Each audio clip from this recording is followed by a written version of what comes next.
Welcome back, everybody, to the Europe Spring Finals here at IEM in Katowice. This is going to be great. We have the series between Team Liquid and Fnatic, and it's currently a 1-0 for Fnatic. And that draft was pretty cool. Yeah, yeah, it actually was. The Anubarak ban kind of standing out as something we were talking about a little bit. The mind games. Yeah, that it might have been a mind game around like the Cho'Gall bait and then forcing that ban and then looking to pick up something like maybe Vikings on the side of Fnatic. So a little bit of mind games coming in the draft. And it was really, honestly, it was pretty interesting on how it played out. Yeah, and especially like if you consider that a team like Fnatic has been complaining like all day long that they didn't really get an opportunity to play their Murky, play their Vikings, because heroes got banned out against them. It didn't really fit. It really felt a bit like they were trying to like trick the opponent here and then go for one of them. But it ended up with Team Liquid being the team that picks the Vikings here. We've seen Shat play the hero a lot on Infernal Shrines. They play that Abathar. They have their specialist player. And it's going to be a pretty cool game. We have definitely one of those situations where Team Liquid is willing to risk something to come back into this. I mean, absolutely. And we're going to see, most likely, I've been told that play again is the way this is going to be done. So we'll be touching up a little bit through the game on the kind of thought process that I got when talking with Schwimpy on why that is the only way to play the Vikings here. So I'm really interested to see. I'm willing to become a believer here today if Liquid is going to be able to pull it out here. And another thing we were kind of touching up on is Lunar Stitches has been a pairing we've seen a lot, especially in the skirmishes. But actually here, we'll go right into the picks here. We are going to have Smexy Style will be on the Rhaegar for Fnatic. Breeze once again is going to be on the Murden. We have Quacknix on Greymane. Schwimpy is going to be on the Lunara, and Athero Angel will be playing the Stitches. And for Team Liquid, we have once again Lowell playing Sonya here. Chris, as the range assassin, is playing Falstad. Get Head playing the Karazim. And we have Juve in this case on ETC at the front line. And Shat, as already expected, is of course rocking those Vikings for them. The map is Sky Temple. Game number 2 in the series. An important map for Team Liquid. They want to get to map 3. They want to make sure that they have a chance to advance to tomorrow's match. And ladies and gentlemen, to the left side of the map, give it up for Fnatic!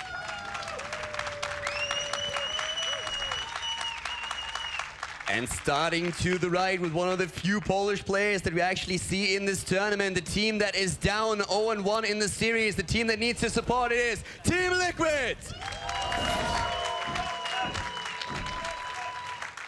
Yeah, and with them playing Vikings here, I mean, but tell us a little bit about that story that you have going on with Schwimpy there, who unfortunately does not get to show you himself how strong play again can be, but still. I feel like if there's any reason that Vikings do not show signs of success here, that he's going to be like, well, I wasn't playing it, so that's definitely going to happen. I don't know to guarantee that. I know, but a lot of it, what I do want to touch up on is number one, that the Vikings, I feel like, are going to struggle a little bit when it comes to the early game in this game, but at the same time, I don't feel like Fnatic has necessarily the most dominant early game compositions here. We are seeing that it's going to be a tri-lane soak with a 4-man rotation on the side of Team Liquid. Breeze maybe getting caught out a little bit too much, but a lot of what we were touching on when it came to Schwimpy and the Vikings is he was arguing that they are able to split soak and then force a team fight at times appropriately flanking the backline, which in this case is going to be the Lunara. And it's something that you can essentially just, people think that it's like actually a bad choice into like things like Li Ming, right? But instead, that flanking power and that team fight force that they're able to get, essentially it's like a free global. One of the arguments is actually that if you go into something like level 16 talents with the stun on Olaf, you can flank Li Ming, put the pressure on her, and you never end up in a situation where she gets a ton of resets of taking you down. That's the argument that a lot of the Vikings players that we haven't seen currently make. And well, we're going to get a chance to at least see how much of an influence the Vikings are going to have on this game. Currently, of course, trying to soak here. Another point that we also raised is that when we're talking about that Lunara and Stitches composition, this is one of the best setups that we've actually seen for this combo so far. Yeah, the Murden as a follow-up stun to the Stitches hook is what really kind of separates it from some of the other comps that we've seen.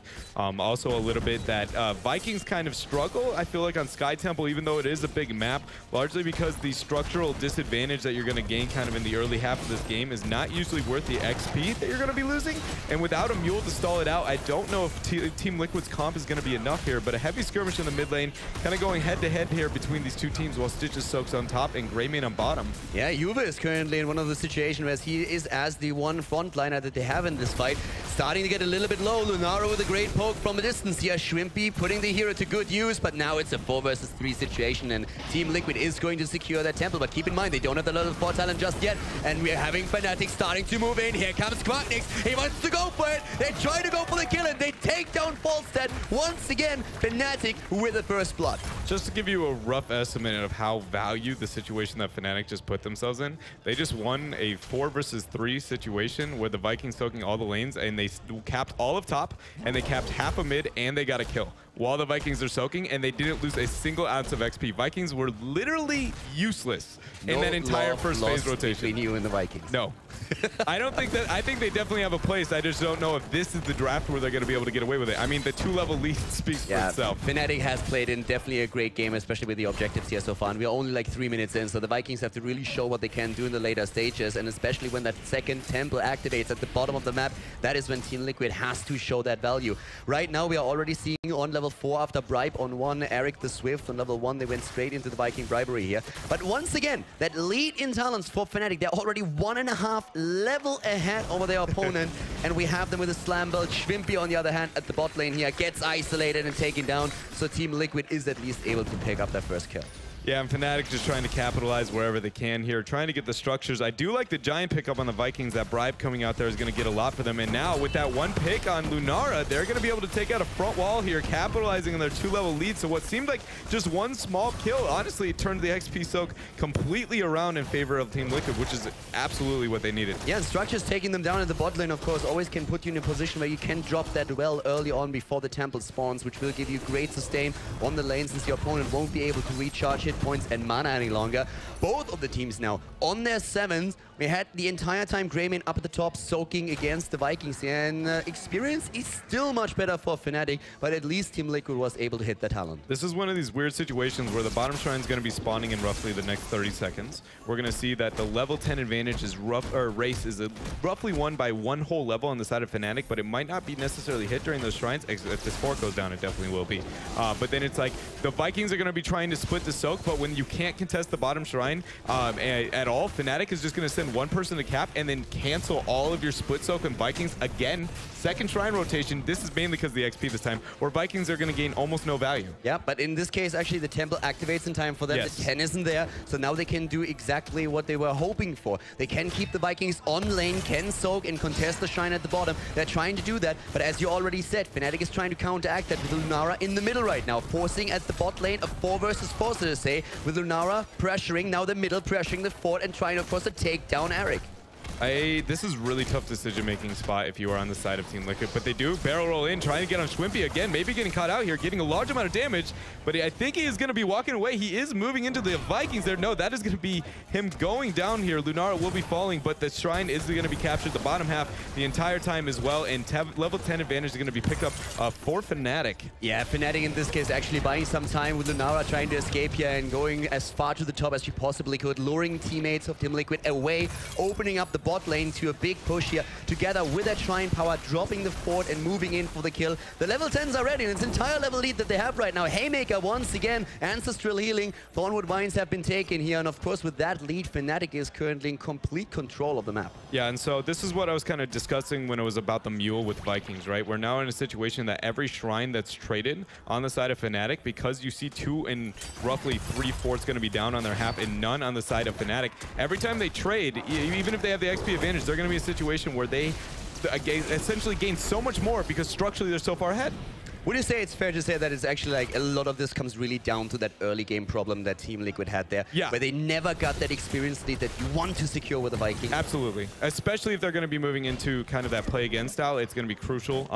Again, here we're going to see, is this going to be it, one true moment? Yes. It is going to come into play. All right. Let's see how well he can get that XP soak, if he'll be able to make up for this 1-level disadvantage that that's kind of happened with their team, really. Yeah, I mean, right now, Team Liquid finds himself in really a tough spot at this point. I mean, this is going to be such an important map for them.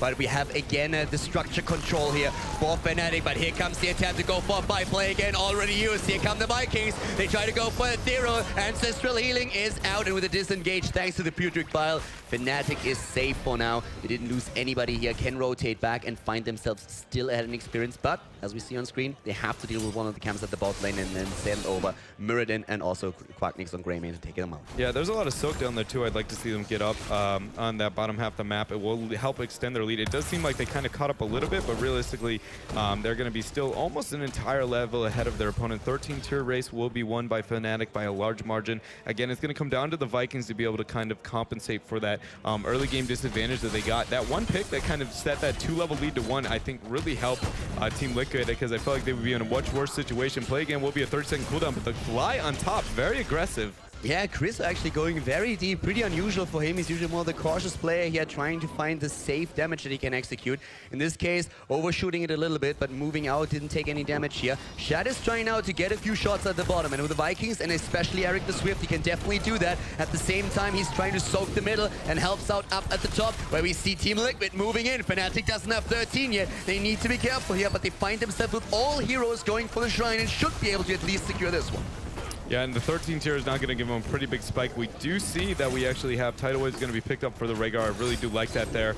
And again, as long as they don't risk anything in this team fight, I feel like they're going to be more than okay. You see a large amount of damage. Quacknick's actually barely being able to get out there, but the Playmaker coming in, getting a really big pick there. And Karzim has no dash target for now. He's still got the slow. Lunara getting a lot of value and forces the gust here. Chris saving his teammate after Juve went down. He was a bit too deep there, and then the final blow thanks to the Haymaker that has been executed at the bot lane. Eric has finally been taken down, by the way, by the minions on that temple, but he still got a lot of shots out of this. That actually got all of them, died in the end, but at least he got the full duration off, so that helped.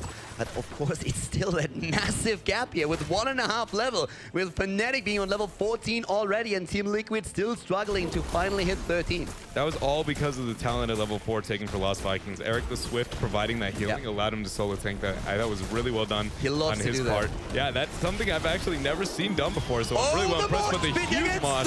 Breeze doesn't have the stun ready. They go for the kill against Trippy. The answer leading is a little bit too late, and now Team Liquid can suddenly start to move in. They have the 13 now as well, with a Mystical Spear allowing especially, of course, Sonya to go in. But Team Liquid, they're ballsy. They go for the boss. They're saying, hey, we got that gust ready. We go for the boss. We take it, and we don't care if you see and try to interrupt us. But that is risky play here on their part.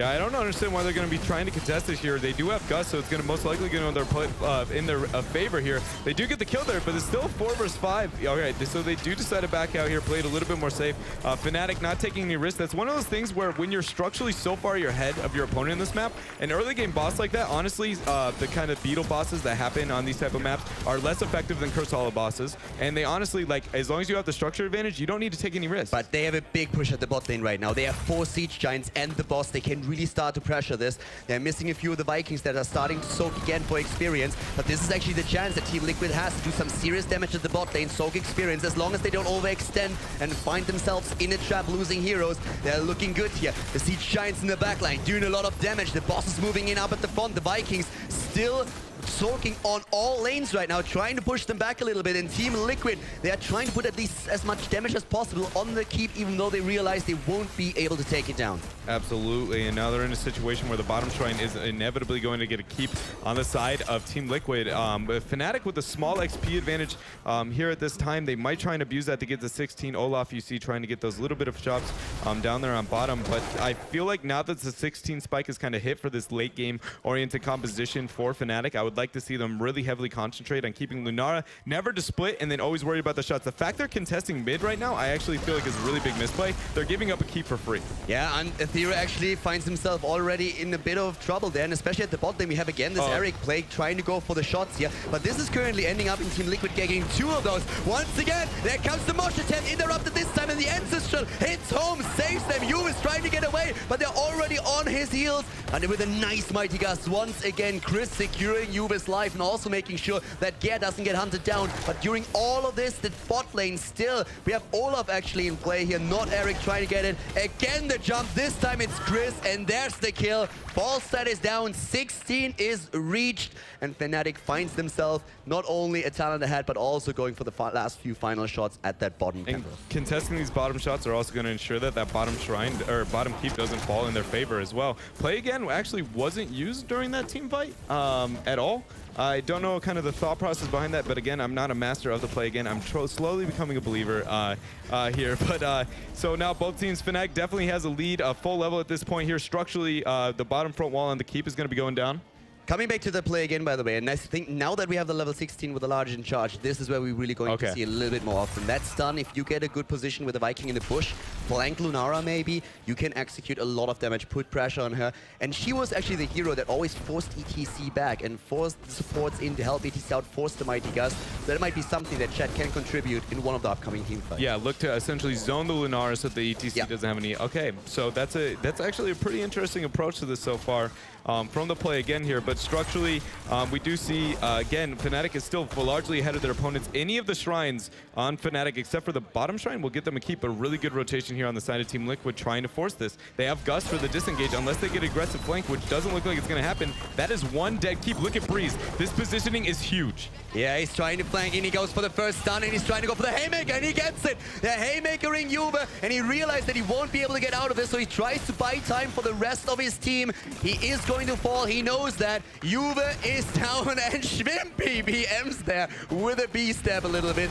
Of course, these guys are good friends and just trolling each other a little bit here, but yeah, Schwimpy having some fun on his Lunara at this point. I would like to see Fnatic try and capitalize on this. They're in a situation when the shrines most likely are not going to be spawning to give them an advantage. And with the Vikings kind of soaking everywhere, you've seen the XP kind of drift slowly away. If they do ensure a little bit of the shots, I would like to see bottom just to make sure that every shrine would have led to 100% a keep. It's going to be very close to bottom does. So the middle, okay, is going to spawn. This will be it for them, and they're going to get this siege up. I really like this choice from them. They're going to be trying to make something happen. Gust coming out, that's a really big tool that's going to be down for the team fight, but it's still not the end of the world. As long as Fnatic doesn't risk anything here, go a little bit too deep. They don't need to get this keep, even though it is an option. Yeah, but they are pretty deep right now, and in comes Lowell. Here comes the Haymaker. Lowell is trying to get away. Play again is already there, and they're starting to use it with that stun. Nice farm on Lowell, but it's not being triggered here. Karazim is healing him up with the Mystical Spear, gets away, gets towards the well. No deaths in this time, but once again, we've seen that play again, starting to put some pressure in now. By the way, in terms of experience, we have the Vikings now on 22,000 experience compared to Falstad, who has the second highest experience amount on the side of Team Liquid with only 7,000. That's actually really impressive. I mean, it's like he's 3 heroes. He has almost 3 times the soak there at that situation. So they're trying to get a little bit of poke out here with the Lunara. We have a little bit of the clear here coming out from the Vikings. Expect to play again, but the Mosh coming out, missing almost everybody. There's only one person here, Kaldor. And again, Haymaker, Juve! But Stitches is down. Juve is still alive. Now he falls. It's a trade. Vikings still deep pushing the top. That looked like he could spiral completely out of Fnatic's control. When we saw Juve in such a bad spot here after the failed mosh pit, he went in, and with the mosh pit hits, he's in a great situation, but with it being immediately cancelled, he was just dead for sure. That they got the kill against Stitches, that was big. Absolutely, and again, because that structure advantage you see, even though there is a half-level lead, another keep going to fall in favor of Fnatic. Now in the bottom half, it will not ensure a keep here, but it is going to put a large amount of pressure. The next shrine, no matter where it spawns on the side of Fnatic, will be threatening core. It won't obviously be able to take it, but it will be doing an immense amount of damage to the core. Boss is up on the map again. Fnatic close to the Storm Talents on level 20. And again, of course, Team Liquid, they need that soak right now. They need to catch up in experience if they want to fight on eye level with their opponent. And Fnatic, they have options at this point. If they get a shot at the next temple, if they can move and take a structure down, claim the boss, then they find themselves in a brilliant position here. Breeze already looking at an opportunity to steal the camp away, but it's a bit too late, and there are too many Team Liquid players to make that play a reality.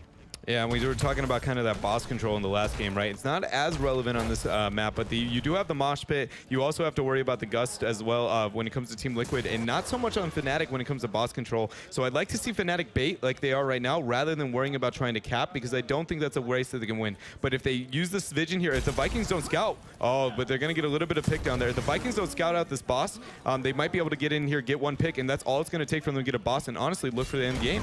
Yeah, but Fnatic right now, they're trying to go for that bait that you said, but Team Liquid isn't taking it. So there's only the Viking that dies, but Fnatic basically gave up on the advantage a bit. And you're totally right, that could be a very bad play here for Fnatic. They're going in 20 versus 20. Is now finally there. Play again goes into checkpoint reach. Once again, we have the jump here. Here comes Zero, starting to move in. Putrid use. Chat in the back is trying to go for the stun on Olaf. He's starting to move in. There comes the Mighty Gust first of all, though, and still at the top lane, the Vikings going for a bit of a push there. Engagement at the bot lane nearly over. Nobody really willing to go for that big commitment. And a double temple event on the map. And that's exactly what he talked about earlier. The last keep is threatened with this. And not only that, whoever provides vision for this has huge control over both these shrines. The boss is going to go over on the side of Team Liquid. They see the rotation. This is going to be almost uncontested. Athero actually sights it out. But remember, the boss control 12 seconds on Gust here. I don't think they have what it takes. Athero going extremely aggressive here. Yeah, and Chris is also zoned by the tornado a little bit. Juve is blinking away with the bolt of the storm. The boss is still there. 2 seconds Here on comes Gust. the Vikings. Go in with a play again, and they're starting to push Wimpy back. Gust is Jump up. has been used. Gust is finally up. He can use it right now, and he does. They're going for it. They take the boss. The mosh pit comes in. Juve is slow, gets away though. Lowell's still alive. They get the kill against Greyman, and all of a sudden, Team Liquid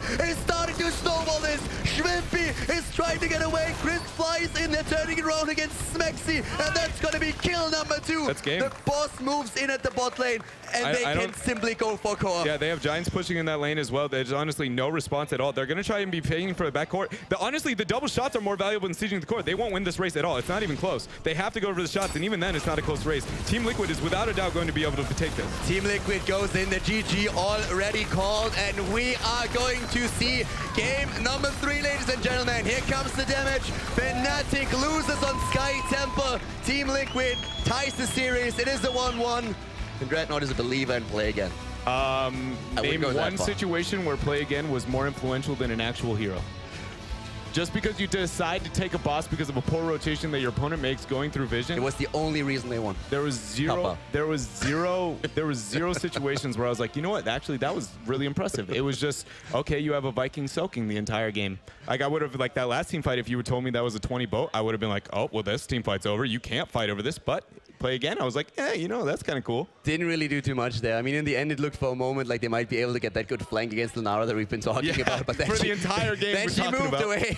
Hey, it only needs one fight. I mean, she moves away, and that's basically it. But yeah, that was actually a really nice turnaround, though. I mean, Vikings with the Sogon experience, that was their bigger play here. The play again itself was not really the game breaker, but getting that experience back after they fell this far behind. But again, it comes back to that early game that we've been talking about, where Team Liquid lost so much and had to basically crawl their way back into the game during the entire duration of the rest of the game. I think a lot of it came down to Fnatic kind of looking at the game and realizing how can they actually lose and not taking any of those options. And they took it about 3 different times, and then all within about a 3-minute period on that map. With how big of a structure advantage they had and everything else, as long as they didn't do anything crazy, they are going to walk away with a win. But we're going to see what our analysts have to say about this game.